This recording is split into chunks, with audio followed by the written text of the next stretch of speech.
Well, folks, 2022 is important for a number of reasons when it comes to the Chevrolet Equinox. This 2022 Chevrolet Equinox RS all-wheel drive will be the last one built here in Canada. That's right, up until now, the Equinox itself has been built in the Ingersoll, Ontario plant, but with the shift to this generation, the GMC version of this platform was moved down to Mexico, and the workers there fought very hard to keep the Equinox. But after 2022, they will be moving that plant to do electric commercial vehicles. So this is essentially the last Canadian Equinox being built.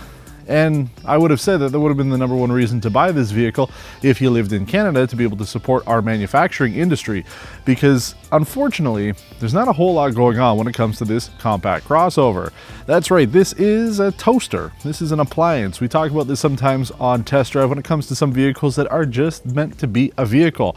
They don't really stand out in any way, and it really is just a device to get you from point A to point B. And there isn't anything necessarily wrong with that. As long as you go into it knowing that, you should be fine. So let's talk about this facelift for the Equinox, because I haven't driven one before. We did have the diesel version booked a few years ago, but there were some issues with that, so I never got to get behind the wheel of it. For 2022, this vehicle has gotten a facelift, including the one engine choice. This was the entry-level engine available.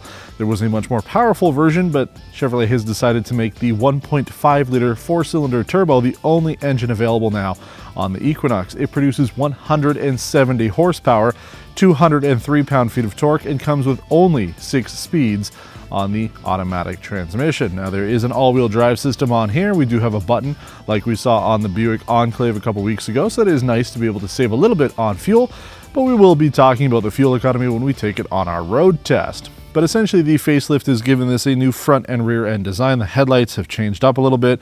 You have a new front and rear fascia. Taillights are new as well. Turn signals are lower down. So there's some changes to this vehicle. And the RS trim is new for this model year as well. If you want something a little bit sportier, you know, along with the look, the black badging on the car, black bow tie emblem, the quad exhaust tips for your 1.5-liter engine, that all comes on the RS version, as well as these 19-inch dark Android rims, which I think look pretty good. There's also a special shift knob on the inside that has the RS on it, along with the leather seats on the inside. We upgraded this to have the leather seats, but normally they would be either cloth in black no matter what, with the red stitching, so overall looks pretty decent.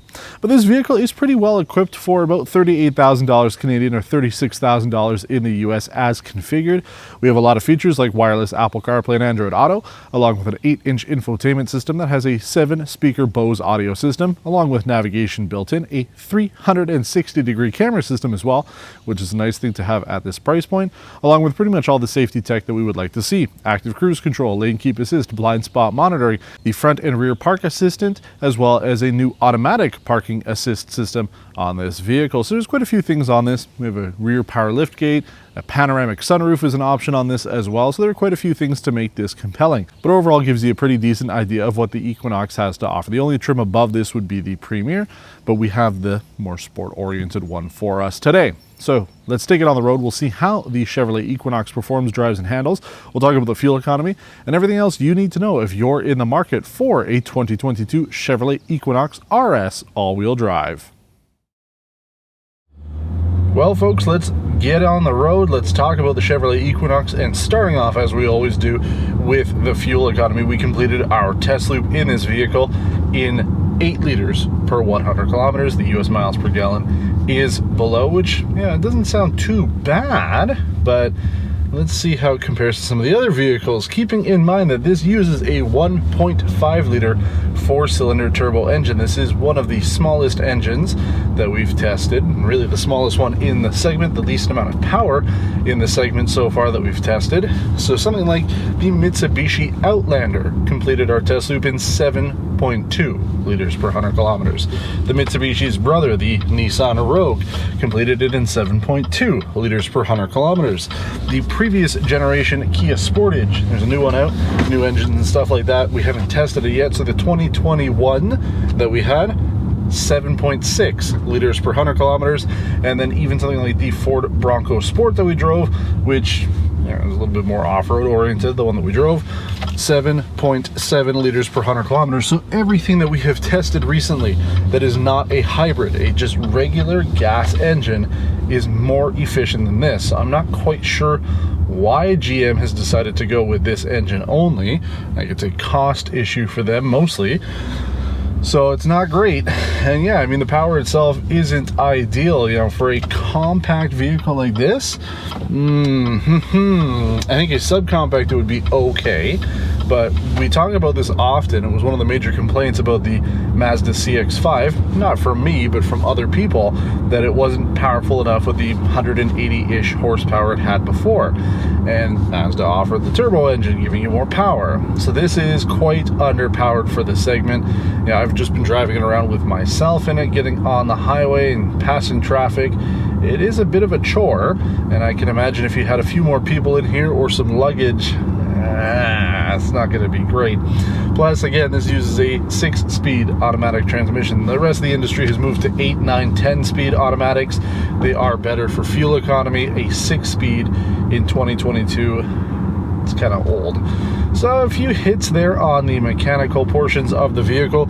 We do have an all-wheel drive button though, which is a nice thing to have, so you can turn off the all-wheel drive system as we did it in the driving mode or test loop, and we have it in right now because it's nice weather out. You don't need it, might as well keep it in front-wheel drive mode. So even with all of that, didn't do that great. Now, there's no drive modes for this vehicle. You are essentially in just the regular drive. There's no environmental controls for it. You know, if it's slippery weather, snow weather, things like that, we're seeing that more and more now in the segment.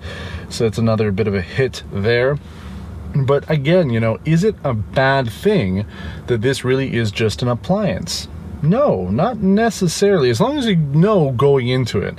And that's the thing. I mean, there are plenty of reasons why people just buy a car. They don't really care as long as it's got the features that they want. And yeah, that is what this is. There's no doubt about it. I know I'm going to upset some people at GM or even some Chevrolet enthusiasts out there, but that's essentially what this is. And it's not meant to be anything else. It's not meant to really be an enthusiast's vehicle. Yeah, I know that they are offering the RS trim now. Ooh. It doesn't have anything to back it up other than a slightly sportier look to it over the non-RS Equinox. But this is a vehicle that people are going to buy because they just need something. They want some of the features. Like I said, this is pretty well equipped for the price. You know, there's some things that we're missing that you don't have are things like HomeLink, ventilated seats, so those would be nice to have. There are air vents at least in the second row, but the seats back there are not heated, which again, you know, these are things that we're seeing for pretty much every other vehicle